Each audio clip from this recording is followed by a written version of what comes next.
So there's a bunch of things that we want to cover in this hour today. Scale theory, hand stretches, practicing rhythm, staying in time, and some playing exercises. These are all the things that She Shreds requested that I cover tonight. And gosh, that is a lot of information. So, and we could spend, a day and sometimes a whole course just on one of those topics. So I'm going to kind of pull out some things I think are important, and kind of the main part of this session is going to be focused on the theory. But since people are still kind of coming in and maybe printing off those PDFs, then I'll get to the other stuff here first.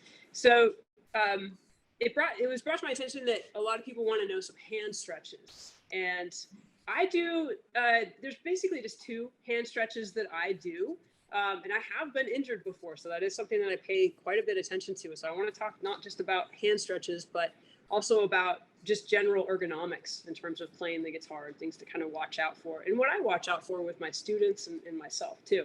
So the 2 basic stretches, one is, holding, I use my left hand is out here. That's my fretting hand. And I'm just going to gently pull back on those fingers. Not too hard, just a little bit of a pull. And then I do the opposite as well. And honestly, for more stretches than that, I would encourage you to talk to a physical therapist. They are the specialized teams that musicians go to for specific areas of playing and maybe some ergonomics issues that they run into.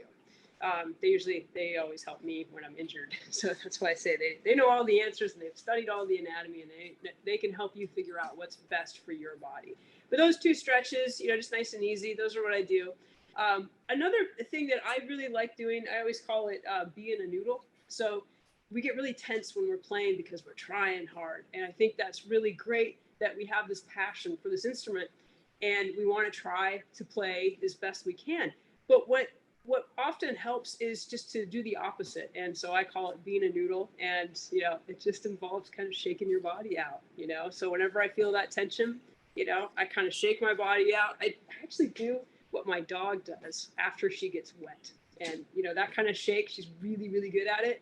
And so that kind of shake is what I try to do in my body, just to make sure that I stay relaxed. Sometimes when I'm practicing, I will actually post a little 3x5 card on my music stand that says relax, or breathe, or center, or something like that helps me just kind of get into the zone and remember that those muscles are going to work best. I'm going to play faster, cleaner, better if I'm relaxed. And sometimes that feels counterintuitive, especially when we're learning new things. We tend to apply a lot more pressure than necessary. So that idea of relaxation, I think, is really, really important.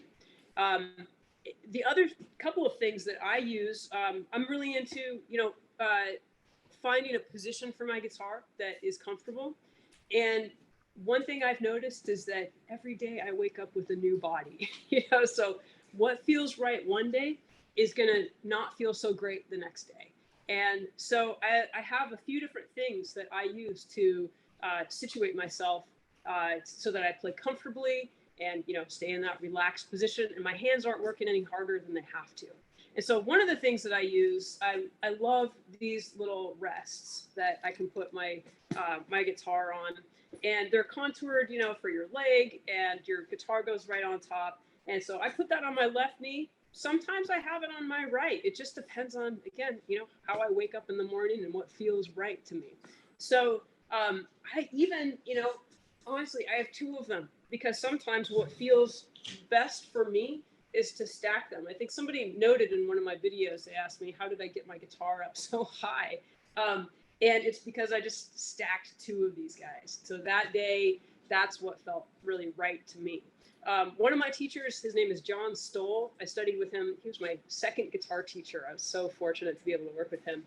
And he actually played similarly. He has this guitar kind of like this. And what that allows him to do is just get these stretches for these amazing chords. And so anyways, that's kind of my approach for most of the time when I'm practicing. Sometimes I use this device. I'm not going to put it on my guitar right now. It'll take a little time. But this is another device. It's an A-frame. I believe that's what it's called. Yeah. This is made by a guitar teacher. I forget where he's located, somewhere in the US. And he came up with these to help electric guitar players hold their guitars up without needing a strap, but making sure that your guitar is at the right level. And I think, again, that's really helpful to figure out what feels right to you and to have a variety of options if you like to play a lot like I do. So those are a couple ideas for holding the guitar. I used to use a guitar strap, and I stopped using those because I had some neck problems and some back problems, and I was trying to do too much in the world and hurt myself. So those lifts, the cushions and everything seems to do really well for me. I advise against the footstools because if you play with a footstool, you get your legs at different levels. So, one foot is higher than the other, and then your body's like this. And that's, in the long term, that's pretty terrible for you. So we want to have, keep everything really nice and even and uniform. That's generally a good way to go.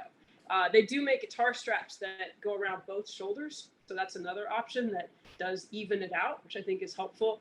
And I also have a guitar stand that allows me to stand up and play, but not have a guitar attached to me. And that's just another option I like to have. I like to have a variety because, again, I wake up with a different body every day. So, and I'm stressing this because I think it's really important. I think, keeping in mind these things may be more important than keeping in mind, some hand stretches and things. So it's all kind of a package deal. Another quick thing I want to say about guitars in ergonomics. So I had an injury in my arm. I won't get into it, but it was really resolved once I switched to very small guitars. And Fender and Epiphone and Gibson, and I'm not sure if there are others, but I know those brands, they made their guitars with a super narrow neck. So it's like 1.5 inches at the nut. They made those in, this is a 1959 Music Master by Fender. And they made those in the 1959s to, I think, 64 or 66, somewhere in there. So a lot of their guitars, electrics and acoustics, all have this super narrow neck. That really helps me because I have small hands and I've been injured, and I want an easy guitar to play. The other thing is that this is a super, super short scale. So this is 20.5 or 22.5. I'll have to look that up to make sure, but it's a very short scale on there. And again, that really helps me reach those drop two voices for sure. So you've got, I want to have everything I can to help me be able to play as well as I want to play. I love that the first chord I played was terrible. So I guess I'm a human being too. So that's what I want to say about guitars.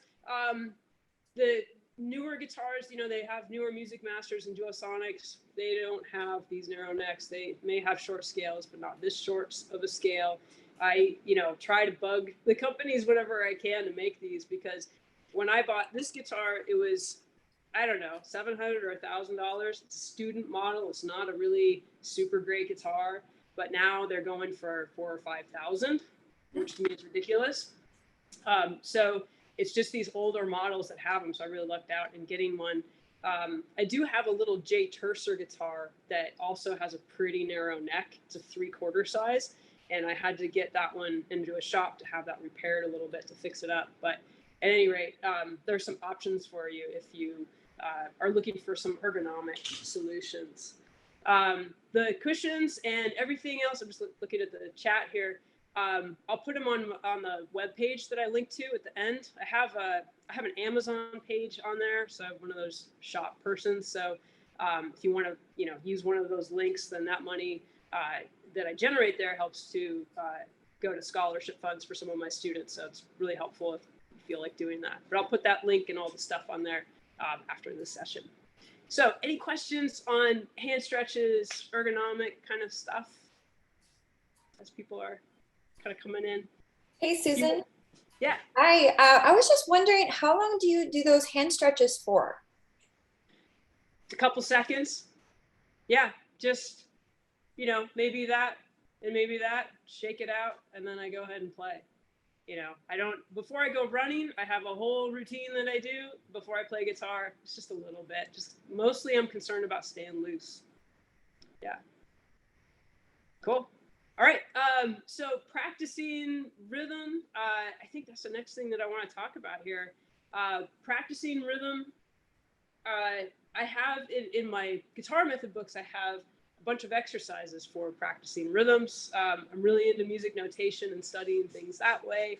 I think that it offers a lot of possibilities, and having more possibilities and more options is really helpful in terms of being creative for coming up with new rhythms. I know some people have an aversion to reading music, but I do think that it's a helpful skill. Not that it necessarily allows you to play music, but that the skills that it teaches you allow you to do so many other things. So I'm a really strong advocate for reading music. In terms of rhythm and developing your sense of rhythm, I heard some really great advice from a guitar player named Bruce Foreman, and his advice, and I've noticed this too in my studio with my students, is that when somebody comes in and they say that they're going to work on their time, or they want to work on their sense of time or their rhythm, a lot of times in their exercises to do that, they end up getting worse and worse. And it's a weird phenomenon. So what I agree with what he had said about this, which is you already have a great sense of time. And I think, we're born with these heartbeats, like we've got this great rhythm. We have an intuitive sense of the rhythm of life and the rhythm of things going on around us. We can, tap your foot to the beat or snap your fingers. You can dance a little bit. You have a good sense of time and a good sense of rhythm. I think when you're practicing rhythm, it should be something that you go into it saying to yourself, I have a good sense of time. And when you go into it saying, I have a good sense of time, and you let go, and you just allow that rhythm and that your sense of time to be heard, then a lot of times you'll have a better experience with that rhythm development. In terms of practical tools for practicing your rhythm, I really suggest you get either a drum machine, or there's so many free YouTube videos with drum beats on it, and other things, apps and all that have different drum rhythms on there. GarageBand is great. Mess around with different tempos on that. And also, just play at a variety of grooves. Take one chord progression and try it at a variety of grooves. But kind of going into it, just knowing that, you've got a good sense of time, and you're going to keep developing that. I think that's rather key. I don't know if anybody has questions about learning how to sing and play guitar, because that's also something that involves a good sense of time.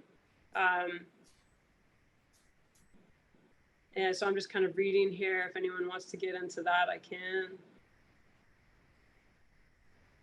I see a lot of questions here. I'm hoping, if I can't get to all of them, then I'll try to answer them on the website afterwards. So, okay. So if you're singing and playing, here's my strategy for that. One is to play with the recording, play the guitar and try to sing with the recording, try to match it up that way. And, if you can do that, then that's great. Turn the recording off and see how you do. And, that's a good strategy to start with. Another thing that you can try, especially if it's your own song, is to, put a metronome on, very, very key, and play just whole notes or half notes on there.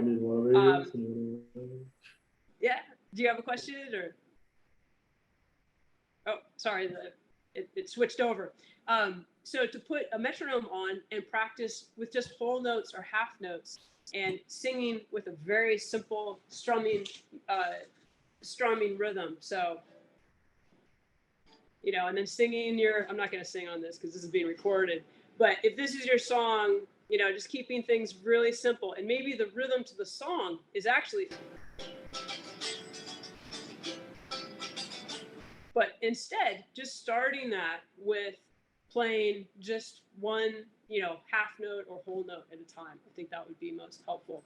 And the other thing is to record yourself playing the rhythm correctly and recording yourself playing the rhythm correctly, and then practice singing along with that. And that can sometimes just kind of give you that edge to be able to do that, to be able to get that singing and playing together. So I hope that helps kind of get you started on that. But hopefully you can understand the idea of playing just a quarter note or half note or whole note while you're singing and playing. So that's kind of what I wanted to say about staying in time and all of that. Let's see, next thing we had was the scale theory. If everybody is ready for the scale theory. So if you have your worksheet, that would be great. So it's on the website. If you haven't checked that out, I've got that available. And so what I wanted to go over today is I wanted to go over major scale construction, major pentatonic scale construction, as well as natural minor and minor pentatonic scales. So these are probably the scales that you play, you know, the patterns for all of them. But I'm not sure if everybody knows the theory behind that. And so, you know, that's one of the things that I wanted to cover because I think it's really fun to cover and talk about. So let me see. I am going to just see if I can use the acoustics of my amp here, so we can get a little more sound. So hopefully that will be heard. And so the first thing up at the top of the worksheet, I have a chromatic scale written out. And the chromatic scale is our musical alphabet. So if I were to start on that A string, then I would have the notes A sharp, B, C, C sharp, D, D sharp, E, F, F sharp, G, G sharp, and A. And then kind of a music teacher trick, I like to use flats when I'm descending. That's something that happens in chromatic lines. And it's also something that is very useful for you to help learn the difference or the similarities between the flats and the sharps. So if I were to take that descending from that note A, I would have A flat, G flat, F, E flat, D flat, C, B flat, and A. And each one of those notes is separated by a half step. So the chromatic scale, entirely half steps on there. And that is one of those things that it just is. So there's some things in music theory that I can explain, and there's some things that are that's just kind of how they are. And that chromatic scale is one of those things that's just how the notes are. And that's what they are on the guitar. That's how it lines up on the keyboard as well. That's our musical alphabet. And then there's other things that I can explain, which I want to get into. But I want to go over one other thing that I cannot explain. And I'm hoping you can hear my guitar enough for this. But what I'm going to do is I'm going to play a C major scale.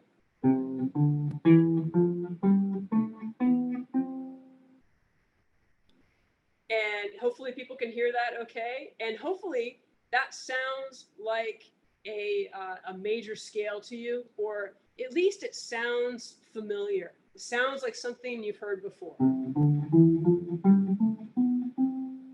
And if that works, you know, if you can hear something in there, you're like, yeah, it's kind of what I imagine a scale sounds like, then you're gold. So that's our first step. There's just knowing that that's what a major scale sounds like.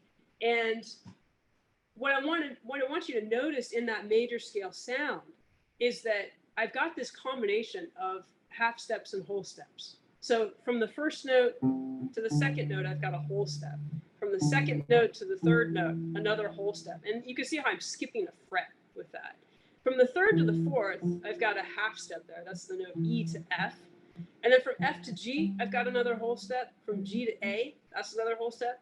A to B is another whole step. And then B to C is a half step. So if I play this scale pattern, that's the sound of a major scale. And I could start that on any note. I'll use the same fret just so you can get that visual. I don't even have to know the names of the notes, but I do. I'm not thinking about that. I'm just thinking that pattern of half steps and whole steps and kind of using my ear with that. And so not right now, but at some point, I would like you just to try to play a major scale, just like that. And especially if you don't know the names of the notes, because that is just going to help me, just going to help you understand if you can hear a major scale. And in that major scale, that's where we have our chords. That's where we have most of the harmony that we use in writing pop tunes and contemporary music today. So it's all in that major scale. When we look at the notes on that C major scale, we have C, D, E, F, G, A, B, C. And it turns out that all the notes in the C major scale are all natural notes. There's no sharps or flats. They're all just natural notes in there. So that's really, really important to notice. And on the worksheet, I'm hoping that you're able to look at that worksheet. I do have, it says under number 2, it says to analyze the half step and whole step pattern in a C major scale. And what I want you to do is we're going to go through this and just, talk about those notes. And then we're going to use that as a template to create the other major scales. Just a few of them, because I just kind of want to give you an intro to this. So the distance from C to D, that's a whole step. From D to E, that's a whole step. From E to F, anyone know what distance that is from E to F? If anyone wants to pipe up. So E to F, half step, awesome. All right. And then from G to A, we have a whole step. A to B, G to A is a whole step. A to B is a whole step, and then B to C. So C major scale on your paper, we have those notes: C, D, E, F, G, A, B, C, and D. C, D, E, F, G, A, B, and C. And in between the 3rd and 4th degree, which is E and F, and in between B and C, which is the 7th and 8th degree, we have half steps there.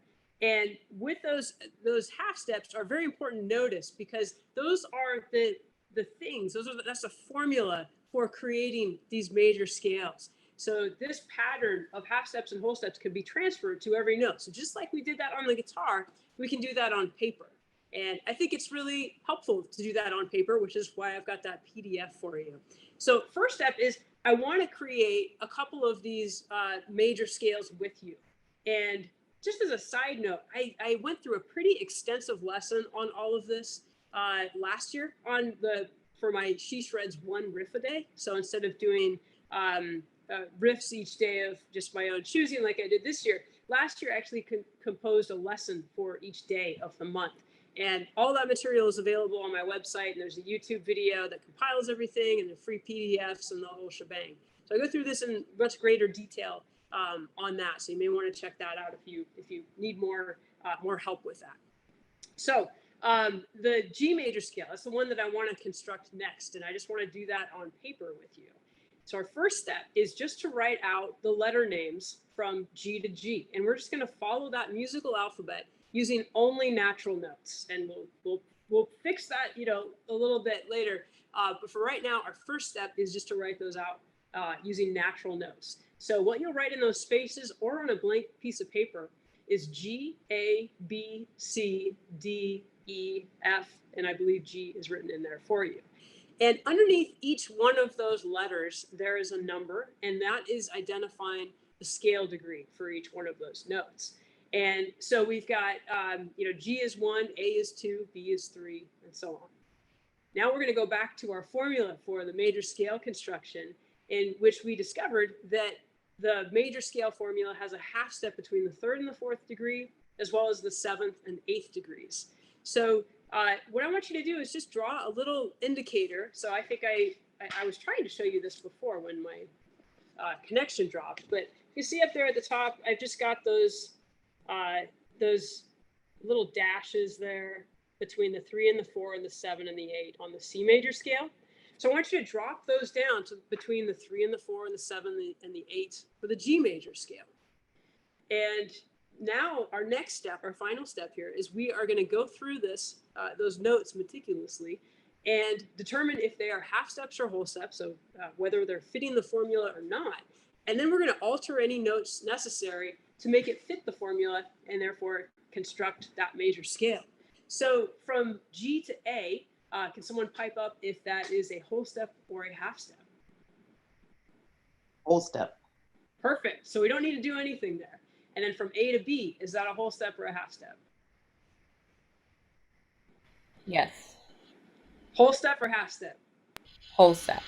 Awesome. And then from, so A to B is a whole step, and then B to C, is that a whole step or a half step? Half step. Half step, and that's fitting the formula. So far, everything's grooving, everything is great. C to D, whole step or half step? So C to D is a whole step. I'll just kind of finish out here. So then D to E is also a whole step. Oh. E to F is a half Oh. step.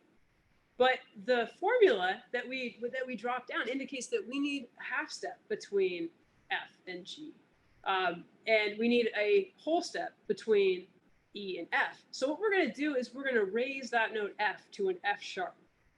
And by doing that, now we have created a G major scale. So G to A is a whole step, A to B is a whole step, B to C is a half step, C to D is a whole step, D to E is a whole step, E to F is now, it's F sharp. So E to F sharp is now the whole step that we need, and F sharp to G is now the half step that we need. So now we have, in fact, created a G major scale.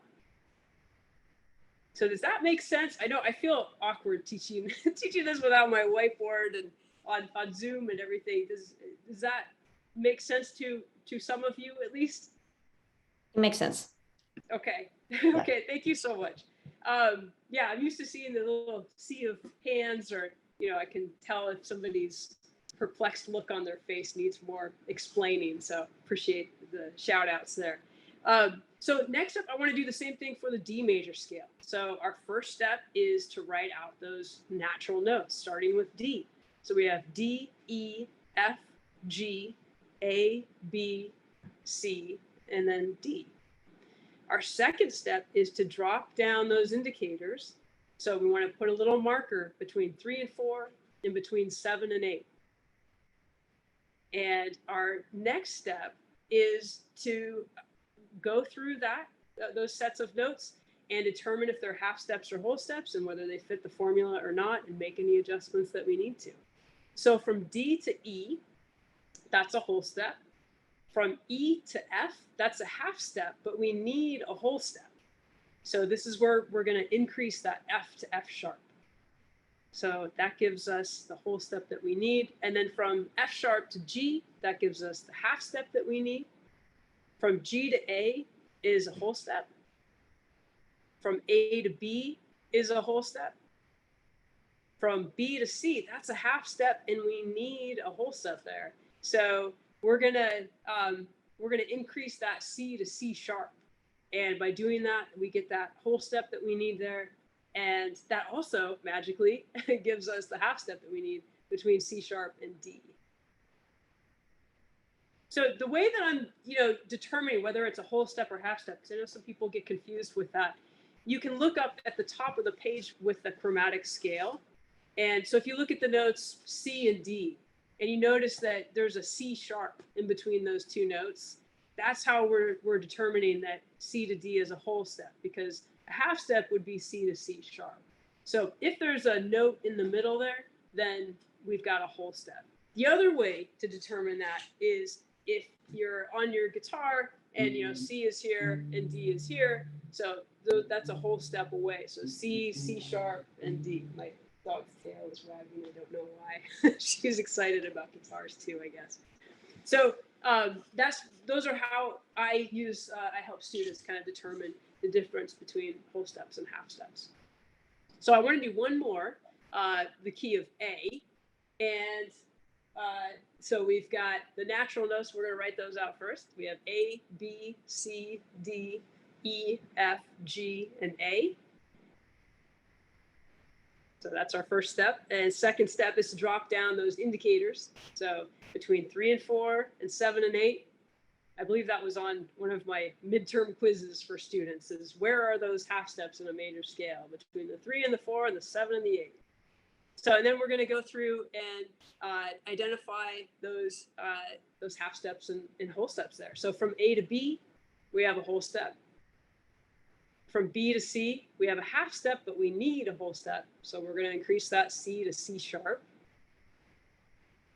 From C sharp to D, we have a half step, which we need.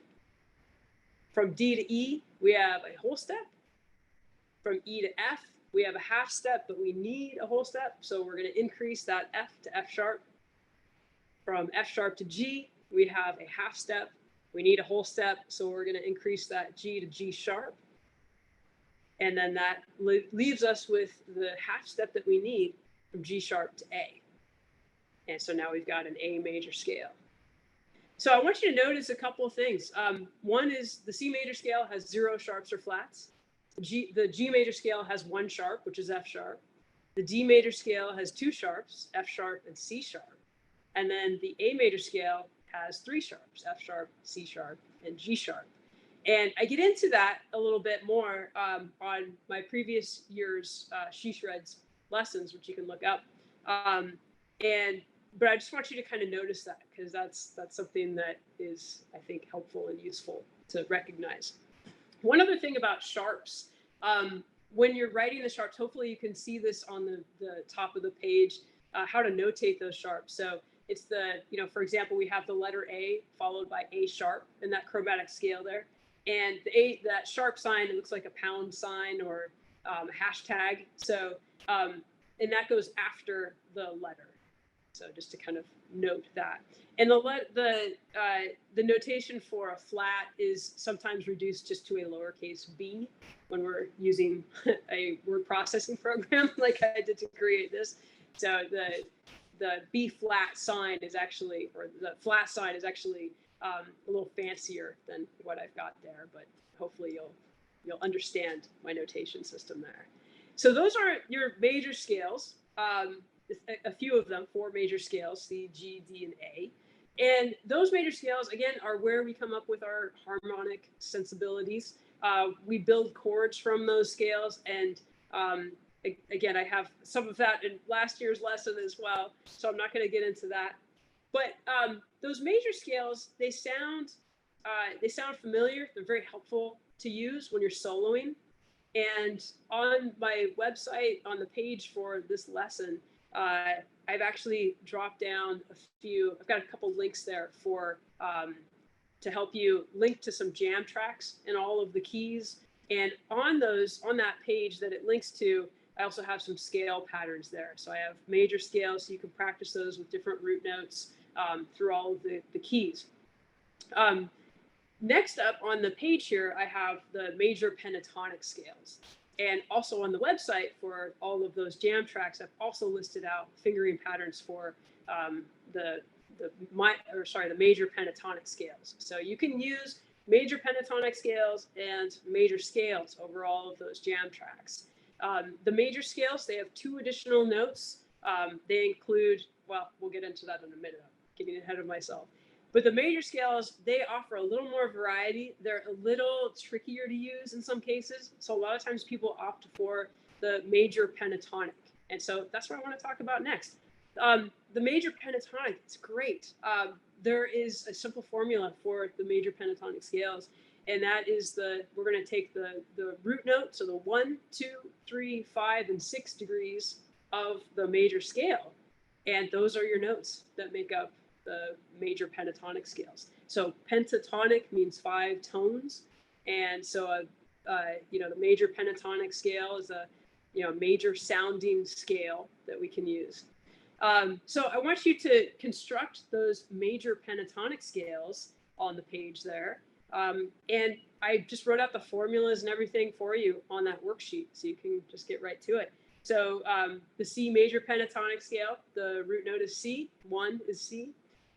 The 2, just taking that directly from the C major scale, and our 2 and C major, that's why I put those numbers under there. The 2 is D, so we're going to use the note D. The 3 is E, and then the next note is the 5th, so that's G, and then the 6th is A, and then I just capped it off with another root note there for just for fun. So you have all of those notes. So we've got 5 different notes there. And you'll notice, this is in the class, I would say, real quick, what are the notes that are missing? And anyone have any ideas why those 2 notes are missing from the pentatonic scale?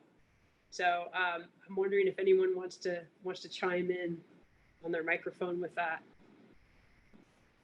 So I guess 4 and 7 are missing? Yeah, Yeah. I'm not sure why though.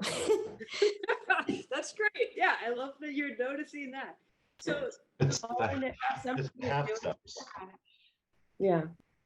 yeah, that's where those half steps are. So that could also mean, you know, if you play two notes that are a half step apart, you know, this is an E flat and an E natural, or an F and an E. I really like that sound. I think those are really cool, creepy sounds, you know, useful in some instances. But any note that's a half step away is kind of a handle with care note. You want to pay attention to those notes, and you have to know how to use them. So sometimes those notes sound really great to land on, depending on the chord progression, and sometimes they don't sound so great. They have too much tension in there that needs to be resolved, and you know, if you're not skilled to resolve that tension, then it might just kind of leave you hanging a little bit in that melodic line. So the major pentatonic scales, they're just like all the happy notes, you know, and in a lot of chord progressions, those are just gonna, you know, they're pretty safe to use. I like teaching them because they're, you know, the fingering patterns are easier. There's fewer notes, and you know, you can make a lot of cool sounds with those. But you know, that's what's going on with the major pentatonic scales. So next up, I'd love to get to the minor scales. And again, I'm a very formula kind of person. So with the minor scale, all we're going to do is take the major scale, lower the 3rd degree, the 6th degree, and the 7th degree. And I've got that all written on that sheet there for you. And in doing that, you're going to be creating all of the minor scales. So I'm wondering if somebody can chime in with maybe the C natural minor scale and tell us the notes for that. C, D, E flat, F, G, A flat, B flat. Yeah, perfect. So a C major scale, just to hear the contrast, right? I went up to a little D flat there. Let me try that again. All right, and then for C minor, so it still sounds nice. It's just, you know, a slightly different kind of sound with that. So, you know, it's a different order of those half steps and whole steps. That's one way that you could think about it. I know a lot of people do. The other way is like I do, of just comparing it to that major scale. And so that's what I want you to do with the next 3 keys there. So we have the G natural minor, the D natural minor, and the A natural minor. So if somebody wants to pipe up with the G natural minor, that would be great. So G natural minor is G, A, B flat, C, D, E flat, E, or F flat? Yeah, it'll just be F. That's a really, really great point. Yeah, I love that. So the G major scale has an F sharp in it. That's our 7th degree. And on the sheet, I used a shorthand formula there. I said flat 7. And that doesn't necessarily mean specifically to flat the 7th. It means that we're going to lower the 7th. So if we lower F sharp down a half step, then what note does it become? Yeah, F. just F. So yeah, perfect. All right, so let's do another one. Let's do the D natural minor scale. So anyone got that? I mean, I could try. You say the Yeah. D natural minor? Yeah, so D natural minor. So it would be D, E, F, G, A, B flat, C, D. Yeah, bingo. You got it. That's awesome. Yeah. All right, and then we have one more, which is the A natural minor scale. And I want to give you guys a tip on this one. So in the key of A, notice how the 3rd, the 6th, and the 7th all have sharps. So the A natural minor, we happen to lower all those notes. So the A natural minor scale is beautiful. It's all the natural notes. So A, B, C, D, E, F, G, A. That's all you got to do. So that's a great one. All right, next up, minor pentatonic scales. These are some of my most fun scales to play. Some of my favorite solos use those minor pentatonic scales. And minor pentatonic scales, we're just going to pull out specific notes from the minor scales, the natural minor scales that we just created. So for the C minor pentatonic, we have C, and then E flat, and F, G, B flat, and C. So I'm just pulling those, you can just, pull those from the top part of your worksheet. The G minor pentatonic scale, G, B flat, C, D, F, and G. The D minor pentatonic scale, D, F, G, A, C, D. And then the A minor pentatonic scale, A, C, D, E, G, A. And I'm reading these because I'm nervous because this is being videotaped. So I hope you guys can kind of bear with me with that. So appreciate that. Yeah, I wrote out a couple things beforehand just because I knew my mind might be concerned about audio or something silly like that. So that's why I'm reading from a page today. So those are your minor pentatonic scales. And I want to note, we're getting here to the end of the worksheet here. The way that we have been thinking about these minor scales is we've been thinking of them in a parallel fashion. And what that means is that we've been comparing C major to C minor. So, and that's why, we have these formulas. So the formula for a minor scale is, well, we first start with the major scale, and then we lower those specific notes. So we have, this formula that we apply to that major scale, and then we end up with a minor scale. So when you're comparing C major to C minor or G major to G minor, those would all be parallel, a parallel way of thinking about that. So C major's parallel minor is C minor. There's another way to think about these, and some of you may have heard of this concept before, and that is the relative minor. So a relative is, there's a relationship, there's maybe some DNA being shared with that relative.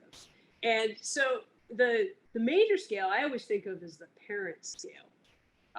And the minor scale there's a relative minor for that. And there's a formula that I like to use, and that is that the 6th degree of a major scale will give you its relative minor. And that relative minor shares the same notes, the same key signature as the relative major. So for every key signature, so like the key of C, we have no sharps or flats. There's C major, that's one of the keys, but it could also be A minor.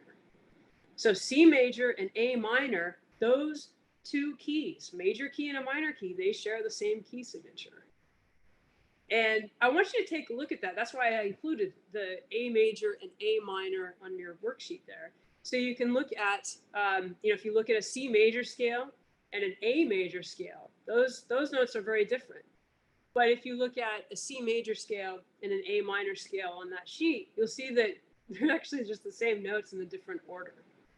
So another way to think about that is that the A minor is a mode of the C major scale. And that's something that, we would get into at another point, but that's just something I want to kind of float around is the idea of a mode there. One other thing I want to say, and then I want to open this up for questions, is that these scales, I think of scales as being recipes for sounds. I'm not a cook, so when I make food, I'm all about those little prepackaged spice packages, that you get at the grocery store. If I want, Mexican food, I'll, put that in my ground beef. It's pathetic, I understand that, but that's why I live with somebody who I love, who can cook as well. But I think of, especially like that minor pentatonic scale, I think of that as like, that's a particular sound that you get. That's a particular flavor, kind of garage band sound, or, early rock and roll blues kind of a sound. But those are particular, they get you in the ballpark for a specific sound that you're going for. And there's all kinds of scales. This is just the very tip of the iceberg with that. But what is really, I think, key to playing good solos and writing and composing good music using scales is to really highlight the notes that are in each chord, otherwise known as the chord tones or arpeggios. So for example, when I'm playing it over a C chord, I'm not thinking of it. I mean, I'm kind of thinking of a C scale, but really I'm thinking, what are the notes in that chord? And I want to highlight those notes. So I will highlight C, E, and G because those happen to be the names of the notes that are in that chord. So when I'm soloing, I'm going to really try to highlight those chord tones that are in there. And when the chord progression changes to, let's say, F, I'm going to highlight the notes that are in that chord. So if I were to go kind of back and forth,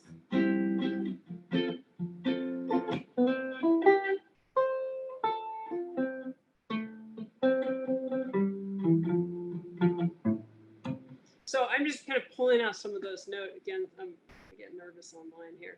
But anyways, I think of chord tones in those scales. So when I have a chord progression that goes from a C chord to an F chord, I'm thinking in the key of C, but I'm also really focused on the notes that are in each one of those chords.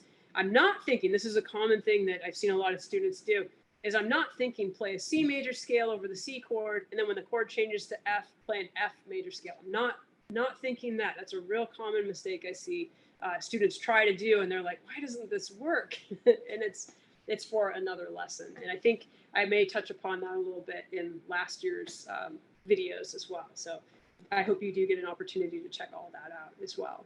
So I know we're over time, but I'm hoping that's okay with our moderator here because I lost myself on the internet for a while. So hoping we can go over a couple minutes, and I'd love to take your questions. Yeah, anything else that I can help you with today? I have a question. Yeah. Yeah. I guess it's like sometimes it can be hard to visualize notes on the guitar as opposed to like a piano or something like that. Apart from like repetition and then going over maybe your scales, is there like any other trick that you could? Yeah, there are so many tricks. So my first trick is to use many tricks.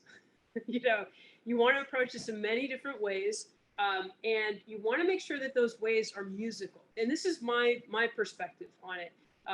As I was telling another student earlier in the week, there's different recipes for chocolate chip cookies, and I love lots of different chocolate chip cookies. So take my advice and enjoy that and use that and apply it, and also take other people's whatever resonates with you in that respect. So in my studio, I do a lot of work with students isolating one string at a time. And I have a set of exercises and little drills that we go through with that. I have a YouTube lesson on that as well. I can put a link to that on my page with some checklists and things because I'm a total music nerd. So I use single string studies, and then I also do a lot of do some reading music notation. That's another way to help students understand it. I do a lot of chord work with students so that they're thoughtful about the names of the chords and the root notes. I'm a fan of the CAGE system for beginning and intermediate level students. That's a great way to get to know those chords. I also do triad inversions. That's another great way to really see those chord shapes as well as start to understand those notes. I think that thing to keep in mind is that you can master one exercise and feel like you understand that. You can really have a good understanding with that one exercise, and then when you try that with you try to apply your knowledge to another musical situation, you might find that those notes disappear, and you're like, wait, but I did that one exercise and I know them really well, but it's just not it's not enough. So I use a variety of approaches. I'm always going back and cycling through all of that stuff. And I think having a good teacher is also really helpful because they can direct you in terms of like, how well do you know this stuff? Is it time to move on? Should you go back to this other study? They can spot that stuff. I know when I wasn't studying with the teacher when I was a kid, which is the majority of the time, I would spend a year or 2 years working on an exercise that really did me no good. So I'll post a video on that page for you where I really talk through at least one way to really give a thoughtful study to that. Great question. Yeah. Thank you very much. Yeah. Someone wrote a note about a major scale. I do think of a C major scale. It's just that I'm highlighting the chord tones more. So that C major scale, that's something that I teach students, first year, definitely first few months. And, they're just playing by feel and by ear on that. And, the next level of understanding in volume 2 of my book series, that's where we get into those chord tones, where you're thinking of the scale patterns and the keys, but you're just more isolated on those chord tones. So that's really where you're going to get those really sweet notes in those solos, the ones that you're always saying, like, how did that guitar player know to hit that note at that time? Well, it's chord tones, most likely. Yeah. Triads and cage changed my life. Yes, they changed my life too. I'm so glad to hear that. Thanks for folks who are heading out and saying goodbye. All right, any other questions? I had a question, Susan. Yeah. What would you say are some general healthy habits for players, new and old? Because I've been playing for a while, but I haven't been playing guitar. I'm usually a bass player, and now I'm trying this beast of an acoustic guitar. But I know I'm also really hard on myself, and I'm also really lazy at the same time. I'm not practicing the things that I should be playing. Oh, yeah, So right. what are some good habits, as far as goal setting and just not overworking yourself and just keeping your higher goals in mind too? Yeah. Oh my gosh. Yeah. That's the thing we're all dealing with. Different levels of that. First, having an instrument that you love. So you said kind of a bear of an acoustic guitar there. So if a guitar is hard to play, or honestly, if you're not looking at it across the room going, I have to work on this thing right now, but I really want to play. You know how you feel about your a guitar when you really dig how it looks. So I think that's really important. I think it's important to balance your practicing all those things that you should practice with things that just make you happy to play. I always try to get my students to practice 10 minutes a day, on the, kind of in the weight room exercises, the not fun stuff, the drills and all that. And then the rest of the time, that's where you just play songs that you love. Maybe you're writing a song or whatever. But I think the trick is to keep it really manageable in terms of time. So setting that 10-minute goal, having a very clear goal, knowing what you're going to practice ahead of time. You don't walk in and say, okay, I'm going to practice. And you're like, all right, what am I going to do? But maybe each week, make a plan. Or if you have a teacher, make a plan with your teacher so you kind of know what you're going to be working on for that week. I know, a lot of people use this idea of kind of stacking your practice. I know how a lot of people have a hard time finding time in their day to practice. So, what I do is I know when I'm in bed in the morning, I want that cup of coffee. That's what I'm thinking about. How am I going to get up and get that cup of coffee? So I have my cup of coffee while I practice guitar.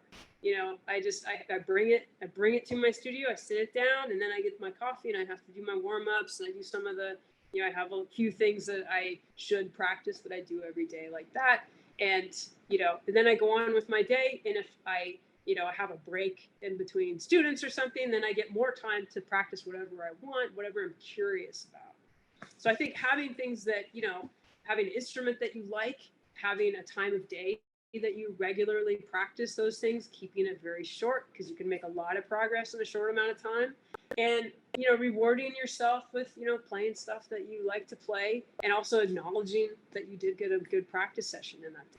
I have some of my students text me when they get a good practice session in, if they're trying to build a new habit, text me and I'll send you a smiley face, it feels good to we're all in this together. So, and that's, again, where having a teacher can really help, or a friend who's also practicing. It doesn't have to be guitar, it could be anything. But if you have people who you're, kind of holding each other accountable to, that's also very, very helpful. I don't know, does that kind of get at some of your things? Yes, very much so. Thank you so much. I really appreciate it. Yeah, for sure. Yeah. Anyone else? It's now or never. Hi, Susan. I wanted to ask about how how did you get so good at making all the crazy shapes with your hands and doing it without looking and just so easily? Because I'm trying to expand my horizons with like weird jazz chords and stuff like that. Yeah, It's cool. yeah. But I'm finding it so difficult to not physically like place my fingers in the positions, and it's the more I concentrate, almost it's the worse I'm getting. So Yeah, I just yeah. wanted to know if there was any way, any little shortcuts. Yeah. Yeah, first of all, I've been Enjoying watching it. your videos and you sound awesome. So, yeah, so you've got like a lot of stuff going for you. Like so many people in this community, you're just blowing my mind. I'm like, I wish I knew that stuff and could play that when I was your age, you know, like yeah, so that's really great. As far as the chords and stuff go, they're hard, you know, like sometimes I just am baffled by the fact that, you know, I make my living by holding down these strings at various frets. Like I'm just lengthening and shortening strings. Like how weird is that to really think about? So chords. I want to ask, how many chords are you trying to learn at once? How many chord shapes are you focused on at once? Probably quite a few, and lots. Yeah. So I'm doing all like the inversions, trying to learn inversions and stuff at the moment. So there might be quite a few, but is Yeah, it like better to narrow down and do fewer? I mean, yeah, I think so. You know, Okay, and okay. it's so funny. I think it's such a great question. When I was having a hard time, I think you're working on the drop two voicings, the inversions up the neck. Yeah. Okay, yeah, those were a bear. So I couldn't even play those until like 5 years ago because I was injured for like 10 years or 12 years, and I couldn't do them until I got these skinny neck guitars. So there's that. I was back in the day, I was having such a hard time playing those, and one of my teachers and colleagues, you know, I sat down for the lesson. I'm like, Ron, I'm just having a hard time playing these. I can't do it. My arm really acts up. And he said, have you thought about just playing 3 of the voicings? You know, play three strings.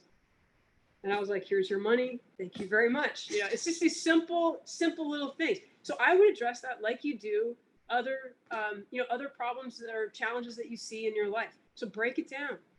If it's hard to play, I know some of those are so hard to play, you know, down here.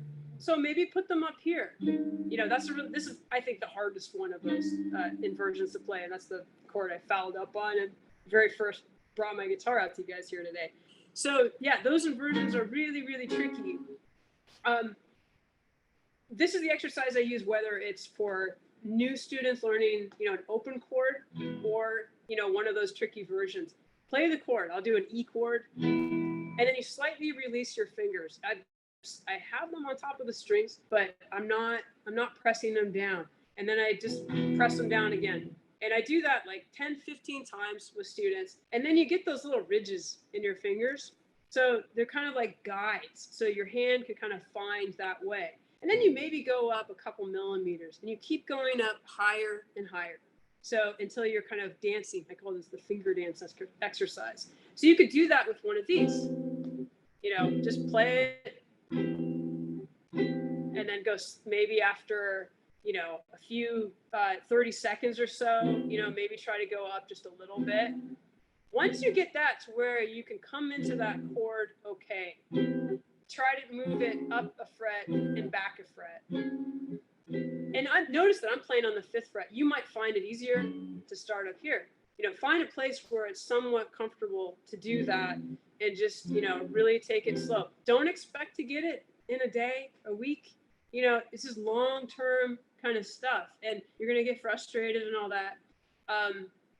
The other thing I want to say this, I think every one of my students who's worked on these has at some point said, come to me in one of their lessons that says, my hand hurts, my arm. And it's these voicings. So that's where you really want to limit your practicing, you know? So practice those for like, you know, a very short amount of time. Maybe it's 20 seconds or 30 seconds and then go take a walk. I've had to like set a timer in the other room so that, yeah, I make sure that I get up to turn the alarm off. The other thing I'll do to stop myself from for practicing is drink a lot of water, and then I know I'm going to have to get up at some point. But seriously, I know that sounds kind of silly, but sometimes when you're really working on something, you'll overwork it and actually injure yourself. So I want you to really take care of those hands when you're working on that. So just little, pick one chord. And maybe I'm choosing the hard one here, but, maybe an easier chord to start with. And just very slowly try to integrate it into your playing. That's amazing. Yeah, that's fantastic. That Okay, really cool, helps. cool. Thanks. Yeah, cheers. Cool. Anyone want to ask a final question? And I promise to keep it brief. Oh, So right. you do lessons online? I do. Yeah. I closed my physical studio space in 2020 to the pandemic, huge loss. But yeah, I have been able to teach one-on-one lessons online, and this group format, again, thank you guys for your patience on this, because I've struggled with even offering something like this because I've been worried about the technical difficulties. So I appreciate that. One-on-one lessons seem to go a lot easier. Okay. Yeah, if you can add your info there, that'd be great. Yeah, it's all on my website. So you've got that link, with the PDF and all that. It's the same site. You can look about my method books. I have 2 volumes of the Guitar Lesson Companion. And yeah, I think that's it. So I'm going to sign off. From the bottom of my heart, you guys, thank you for being so patient with me and my technological difficulties here. And Sharky is in full relaxation mode, so I go rouse her up.